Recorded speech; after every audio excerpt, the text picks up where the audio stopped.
Hey guys, तो स्वागत है आपका कैप्टन B2 के चैनल में, जहां आज की इस वीडियो में हम लोग बात करने वाले हैं लोकी सीरीज के नए ट्रेलर के बारे में। बात क्या डिस्कशन होंगे यहाँ पे, स्पेशली उन थ्योरीज के बारे में जिसे इस ट्रेलर ने जन्म दिया हो, जैसे कि वो जिसमें एक्स-मैन किस तरह MCU में आ सकते हैं और उनके लिए एक पॉसिबिलिटी बना दी गई है, और भी बहुत सारी थ्योरीज। अब क्योंकि ट्रेलर के आया हुआ इतना समय बीत चुका है, आप में से कई लोगों को कई सारे रेफरेंसेस अभी तक पता चल गए होंगे, जैसे कि ये एरोप्लेन से जंप करने वाला टीवी कूपर का रेफरेंस था, और यहाँ पर जिस तरह लोकी दिख रहा है ये लोकी के प्रेसिडेंट रन वाले कॉमिक का एक सीन था। तो ऐसे रेफरेंसेस या डिटेल जो कि आप लोगों ने आसानी से पकड़ लिए होंगे, उन्हें साइड करके लास्ट में ऐड कर देंगे। So let's begin. So guys, शुरुआत में हमें एंड गेम का लोकी वाला सीन दिखाया जाता है, सिवाय इसके कि इस बार लोकी के फेशियल एक्सप्रेशंस पे फोकस किया गया था, एंड उसका टेसरैक्ट लेकर यहाँ से भागना और फिर बाद में डेजर्ट में जाके क्रैश करना हमें आयरन मैन 1 का याद दिलाता है। उसके बाद हम यहाँ पर देख सकते हैं कुछ मंगोलियंस को जो कि पास्ट के हैं, और जब TVA यानी कि टाइम वेरिएंस अथॉरिटी इन्वॉल्व है तो टाइम का खेला तो यहाँ पे होगा ही।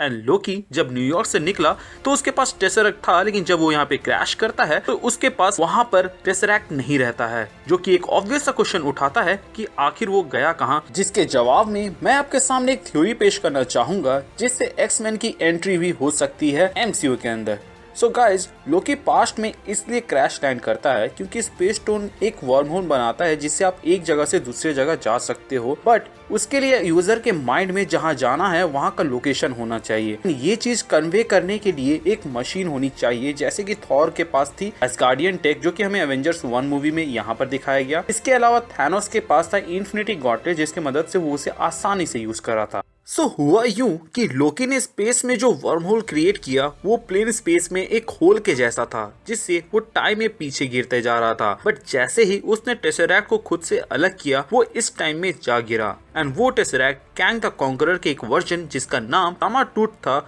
उसे मिला, जो कि इजिप्शियन सिविलाइजेशन में उस वक्त रूल कर रहा था। आप में से कई लोग कह सकते हैं कि एंटमैन 3 के लिए कैंग को कंफर्म किया गया है, तो वो इसमें कैसे दिख सकता है। तो मैं आपको बता दूं कि उसी वीडियो में केविन फाइगी जी ने ये कहा था कि ये सारी जो सीरीज निकल रही हैं ये सब एक दूसरे से जुड़े हुए हैं, और यही सब बड़े बड़े मूवीज जो आने वाले हैं उनसे इंटरलिंक्ड होंगे और उसके लिए प्लॉट तैयार करेंगे। तो अगर वो ऐसा दिखाते हैं तो एंटमैन एंड द वास्प के क्वांटमेनिया मूवी के अंदर कैंग के लिए सेटअप यहाँ पर हो जाएगा। प्लस मैं आपको एक बात बता दूं कि रामाटूट ही वो कारण रहता है जिसके वजह से पहला म्यूटेंट एग्जिस्टेंस में आया था। अगर शॉर्ट में बताऊं तो रामाटूट यानी कि कैंग द कॉन्करर का टाइम मशीन खराब हो जाता है और वो इस टाइम में जाकर फंस जाता है, जिसके बाद से वो वहाँ के उस वक्त के जो इजिप्शियन राजा रहते हैं उसे डिथ्रोन करके वहाँ पर रूलर बन जाते हैं। अब क्योंकि कैंग फ्यूचर से था तो उसे मालूम था कि म्यूटेंट और उसकी ओरिजिन कब और किस टाइम पीरियड में हुई थी, इसीलिए उसे मालूम था कि एल सबा नूर यानी कि एपोकलिप्स, जो कि पहला और one of the most powerful mutant था, वो इसी टाइमलाइन में देखा गया था और इसी दौरान देखा गया था। कैंग उसको एग्जिस्टेंस से मिटाने के चक्कर में वहाँ पर जाता है उसे खत्म करने के लिए, लेकिन अल्टीमेटली उसके एक्शंस ही कारण बनते हैं कि एपोकलिप्स के अंदर जो एक्स जीन रहते हैं वो एक्टिवेट हो जाते हैं एंड उसे म्यूटेंट बना देते हैं। मे बी ये चीज वो MCU के अंदर भी अप्लाई कर सकते हैं, बस उन्हें ये दिखाना होगा कि कैंग द कॉन्करर को ये टेसरैक्ट मिलता है जिसके वजह से टाइमलाइन में चेंजेस होते हैं। इनफैक्ट आप इस लिफ्ट में देख सकते हैं कि यहाँ पे X लिखा हुआ है, जो कि एक रेफरेंस हो सकता है एक्स-मैन के टाइमलाइन का। ओके मैं समझ गया कि ये कुछ ज्यादा ही हो रहा है, बट फिर भी आप सोच कर देखिए, शायद इसीलिए तो TVA लोकी को गिरफ्तार करती है, क्योंकि उसके इस हरकत की वजह से टाइमलाइन में बदलाव आ गए हैं। तभी ये बड़ा थ्रेट जो कि ये हुडेड कैरेक्टर है सामने आता है, एंड उसके बाद TVA लोकी को ये सजा देती है कि वो उनके साथ काम करके इसे सॉल्व करे, और उसके बाद वो आजाद पंछी है। मे बी थॉर रैग्नारॉक में सेंचुरी 2 के सामने आते ही इस टेसरैक्ट के मदद से आधे एस्गार्डियन को वहां से अर्थ पे टेलीपोर्ट किया गया था, क्योंकि आज तक ये मिस्ट्री है कि वैल्क्री, कॉर्ग और बाकी एस्गार्डियन वहां से अर्थ कैसे पहुंचे, जबकि थैनोस की शिप तो उनके सामने ही थी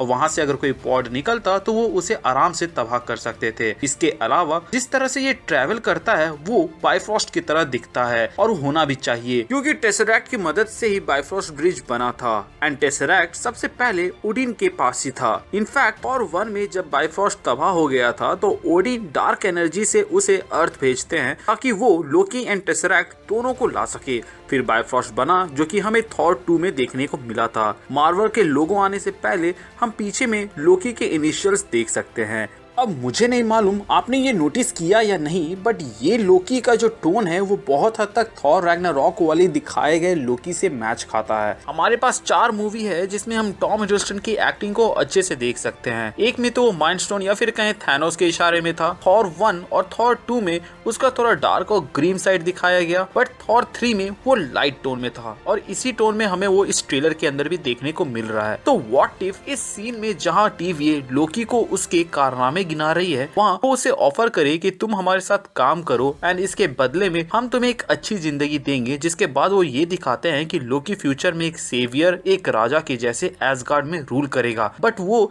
ये नहीं दिखाते कि उसका एंड क्या होगा। या फिर हो सकता है वो ये चीज दिखाते हैं और वो अपना सीट को देखने के बाद से यहाँ पर अपना मुंह फेर लेता है। एंड ये चीज कुछ इस तरह कर सकते हैं कि जो लोकी थॉर 2 में मर गया था वो एक्चुअली में वहाँ पे मर गया था और उसके बाद से वहाँ पर ये वाला लोकी जाकर रिप्लेस कर दिया जाता है, जो कि आगे जाकर ओडिन को ओवरथ्रो करता है, जो कि बस एक थ्योरी है। वरना आप ही सोचिए क्यों टीवीए लोकी को उसका भविष्य दिखाएंगे, क्योंकि ये सीन तो डेफिनेटली थॉर 3 का है एंड ये तो बेसिक रूल है कि किसी को भी उसका भविष्य नहीं बताया जा सकता है और ना ही दिखाया जा सकता है, वरना वो चीज नहीं होगा। इसी डर के वजह से तो डॉक्टर स्ट्रेंज सिर्फ उंगली दिखाते रहते हैं और ये नहीं कहते कि टोनी भाव जब तुम स्नैप करोगे तब उसके बाद से तुम नहीं बचोगे। प्लस ये लोग टीवीए हैं, टाइम वेरिएंस अथॉरिटी, इन्हें टाइम में हेर फेर होने से रोकना है और ये खुद ही अपने कैदी को पूरा भविष्य बता रहे हैं। ये कोई सेंस नहीं बनाता। इसके बाद हम उन्हें किसी जज के पास ले जाते हुए देख सकते हैं जिसके पीछे 3 फेस रहते हैं, जो कि लिविंग ट्राइब्यूनल का रेफरेंस हो सकता है,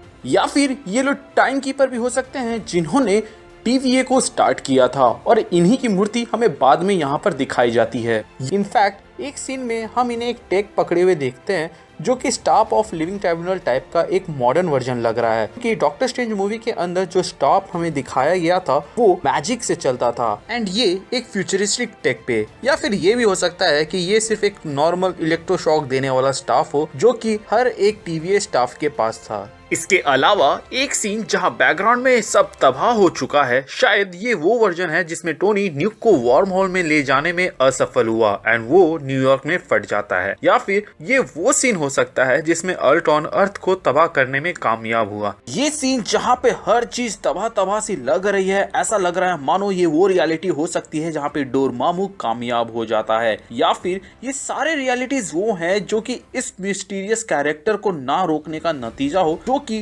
टीवीए के सोल्जर्स मार रहे हैं। इसलिए लोकी को वो लोग ऐसे जगह भेज रहे हैं ताकि वो सिचुएशन की संजीदगी को समझ सके और इनके साथ जुड़ जाए ताकि वो इस मिस्टीरियस कैरेक्टर को रोक सके। अब आपके मन में आ रहा होगा ये सवाल कि ये असल में है कौन, तो इसका जवाब है मोस्ट प्रोबेबली कि ये लेडी लोकी ही हो सकती है, जिसकी एक लीक्ड इमेज हमें देखने को मिली थी। एंड भूलिए मत, हमारे सलमान भाई ने भी कहा था कि सुल्तान को सिर्फ सुल्तान ही हरा सकता है और कोई भी नहीं, और इस चीज को मार्वल वालों ने सीरियसली ले लिया और इसे अपने इस सीरीज में अप्लाई कर दिया। अंतर सिर्फ इतना है कि मार्वल वालों ने फीमेल लोकी का इस्तेमाल किया ताकि कोई पकड़ ना पाए। जोक्स अपार्ट, फीमेल लोकी एक प्रोमिनेंट विलन हो सकती है एंड शायद इसीलिए टीवीए भी लोकी को रिक्रूट करते हैं ताकि वो उन्हें असिस्ट कर सके इस फीमेल लोकी को पकड़ने के लिए, क्योंकि ये कुछ ज्यादा ही दिमाग वाली है एंड ये हर बार उन्हें आउटस्मार्ट कर दे रही है। इनफैक्ट इस सीन में हम उसे एक प्लेनेट में बैठे हुए देख सकते हैं कि हो सकता है कि अर्थ ही है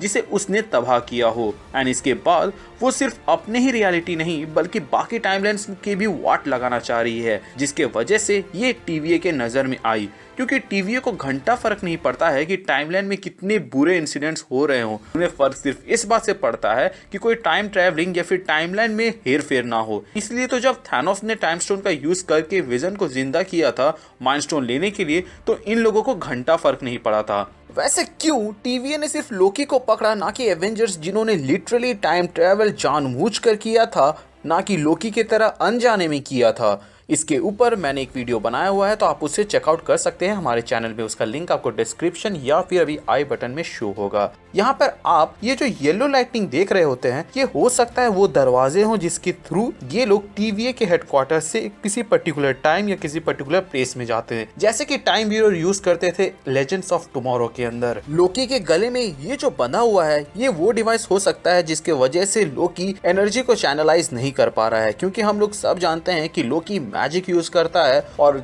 एमसीयू के अंदर मैजिक को परफॉर्म करने के लिए वो दूसरे जगह से एनर्जी को चैनलाइज करते हैं। खैर इसके बाद हमें मॉर्बियस दिखाए जाते हैं जो कि लोकी को टीवीए के हेडक्वार्टर के लिफ्ट के थ्रू जस्टिस के पास ले जा रहे होते हैं, जो कि दिखने में मार्क ग्रुवेंडेनवाल्ड के जैसे लग रहे होते हैं, जो कि अमेरिकन बुक राइटर और मार्वल के कंटिन्यूटी पे नजर रखते थे। इनफैक्ट साइमनसन ने जब टीवीए को क्रिएट किया था कॉमिक्स के अंदर तो उन्होंने टीवीए के स्टाफ को उन्हीं का क्लोन बनाया था, क्योंकि उनके तरह कोई भी मार्वल कंटिन्यूटी का ट्रैक नहीं रख पाता था। एंड ये इतने महान थे कि डीसी के गॉथम सिटी के अंदर इनके नाम का एक टावर है। ये शॉट जहाँ पर लोकी ग्लोरियस बोलता है, पीछे में ये जो चीज लगा हुआ है ये बहुत हद तक मैच करता है इस चीज से जो कि यहाँ पर है, तो क्यों हो सकता है कि ये एवेंजर्स टावर का ही है। प्लस इसका जो कॉस्ट्यूम है वो भी एवेंजर्स 1 वाली ड्रेस से बहुत हद तक मैच खाता है। अभी तक आप लोगों को ये बात तो पता चल ही गई होगी कि लोकी जो यहाँ से जंप करता है और गायब हो जाता है, ये एक रेफरेंस था डीवी कूपर का, जो कि असल में रियल वर्ल्ड में ऐसे ही पैसा लेकर गायब हो गया था, जिसके बारे में आज तक कभी किसी को पता नहीं चला, जो कि एक मिस्ट्री है। एंड ऐसे ही एक मिस्टीरियस चीज का रेफरेंस हमें ट्रेलर में देखने को मिलता है, जो कि था पॉलीबियस, जिसके किस्से बहुत ही मशहूर है, जिसमें ये कहा जाता है कि पोर्टलैंड में 1981 जो कि गवर्नमेंट द्वारा स्थापित किया गया था एक साइकोलॉजी एक्सपेरिमेंट के तौर पे।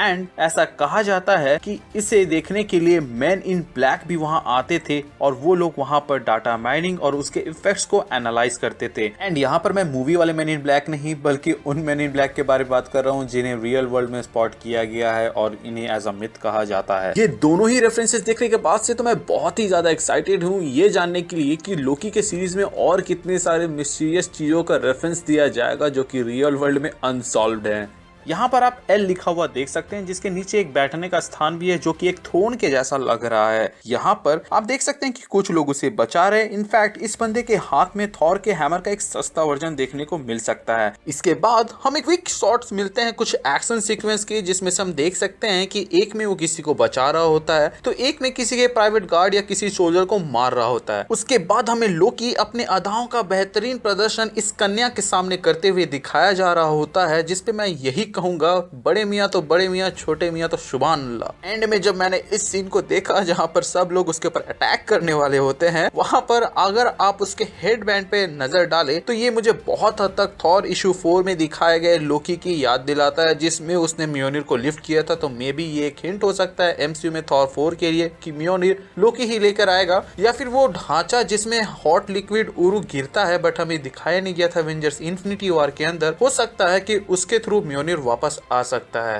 एंड ये वोट लोकी वाले रेफरेंस के बारे में तो मैंने वीडियो के शुरुआत में ही बात कर लिया था। तो गाइस आज के लिए बस इतना ही। अगर आपको इस वीडियो से कोई भी नई इन्फॉर्मेशन पता चला हो तो मुझे कमेंट सेक्शन के जरिए बताएं। चैनल अच्छा लगा या इस वीडियो के कंटेंट अच्छे लगे हो तो चैनल को सब्सक्राइब कर दे, और अगर आप पुराने हैं तो प्लीज चेक कि आपने बेल आइकन दबाया है या नहीं, ताकि जब भी मैं कोई वीडियो डालूं उसका नोटिफिकेशन आपको जाए। इसके अलावा हमारे चैनल का एक छोटा सा मोटो है, लोगों की मदद करें, अपना ख्याल रखें एंड कीप मूविंग फॉरवर्ड का रट लगाकर आगे बढ़ते रहें। Thank you for watching this video. Stay tuned.